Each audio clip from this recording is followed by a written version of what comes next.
Today, we'll be discussing the product life cycle and how it applies to one of the most iconic global brand that is Starbucks. To begin with marketing objectives, let's delve deeper into introduction.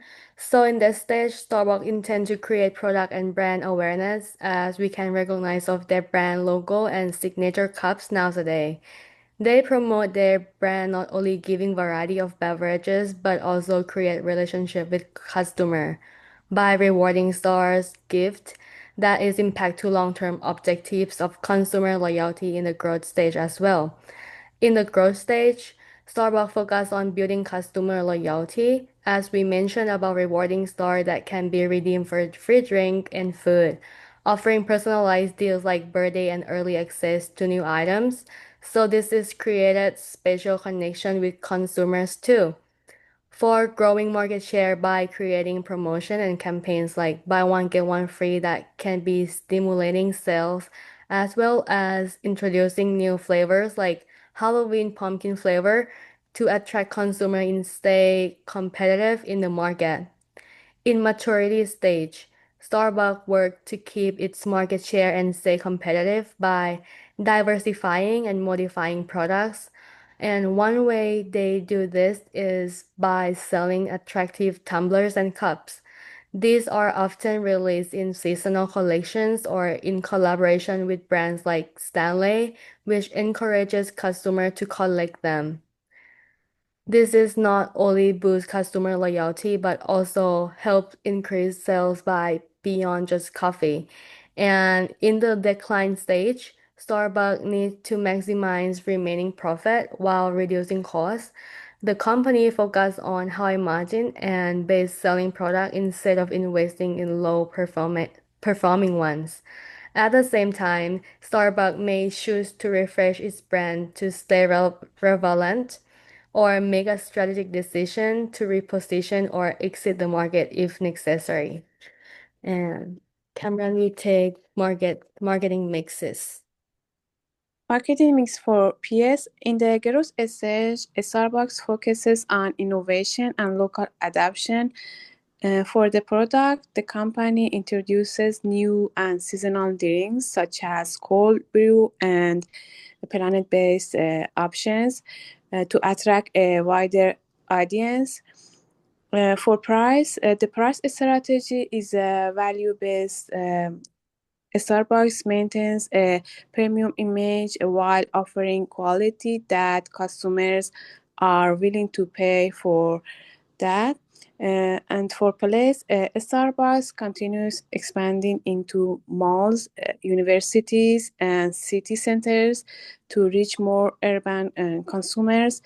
And for promotion, digital marketing, influencers, and loyalty program like Starbucks Rewards help the brand strengthen its customer relationships and engagement. Next.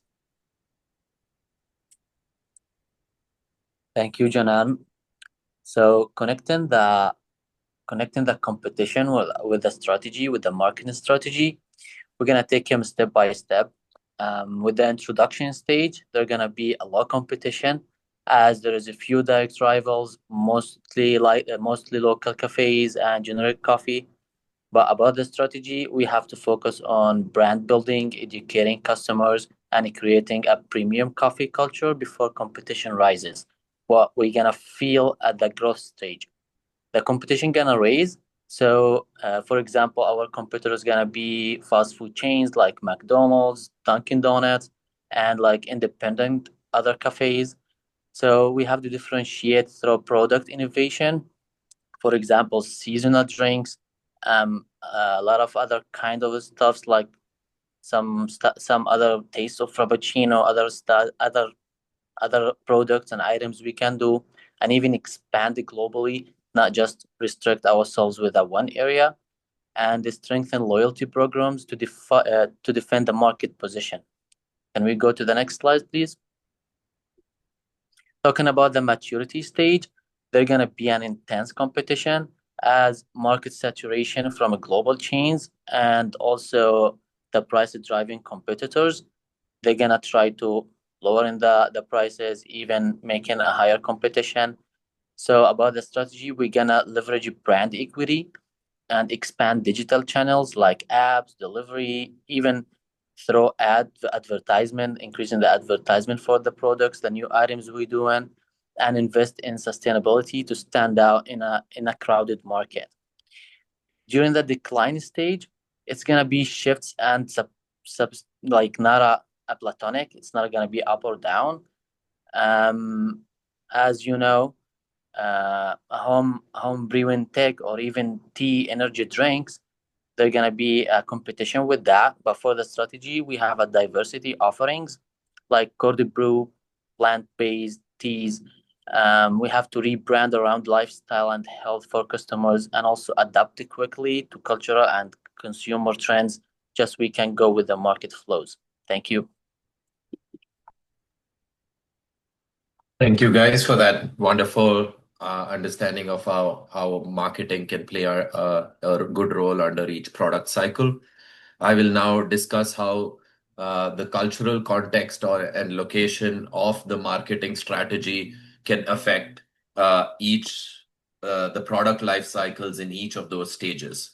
Right. So in the introduction stage, when Starbucks first entered markets where coffee wasn't traditionally consumed, it had to build acceptance slowly. So coffee was new and not yet a daily habit, especially in many cultures across Asia where tea is the most prevalent drink. To appeal to local tastes, therefore, Starbucks had to localize its menu. For instance, it introduced matcha beverages and tea-based lattes in Japan and other Asian markets, like I just said. So this helped blend local preferences with Starbucks' identity. And beyond just selling coffee, the company also positioned its cafes as a social and lifestyle space, so a premium space where you can go and work and you have free Wi-Fi. So it became a sort of a third place between home and work, and that resonated strongly across different cultures. During the growth stage, we can see expansion largely depends on cultural receptivity to Western style coffee culture. Starbucks focuses on urban middle class consumers who are open to global brands, and especially in a world that is becoming globalized so fast. And so to reach this group, store placement becomes strategic, targeting malls, city centers, and universities where people gather socially, right, or study. And in this stage, lastly, the brand leverages word of mouth and social media buzz, of course, adapting marketing messages to local values such as convenience, sophistication, or status. In the maturity stage, especially in markets across US and Europe where the markets are quite mature, right? Coffee consumption has plateaued and competition is very intense, especially with local suppliers as well, such as Pete's Coffee that we mentioned in our week 5. Here, Starbucks has to compete less on product novelty and more on brand values, like sustainability, ethical sourcing, or lifestyle or community connections. They also adapt to local culture through store design, incorporating regional art or architecture.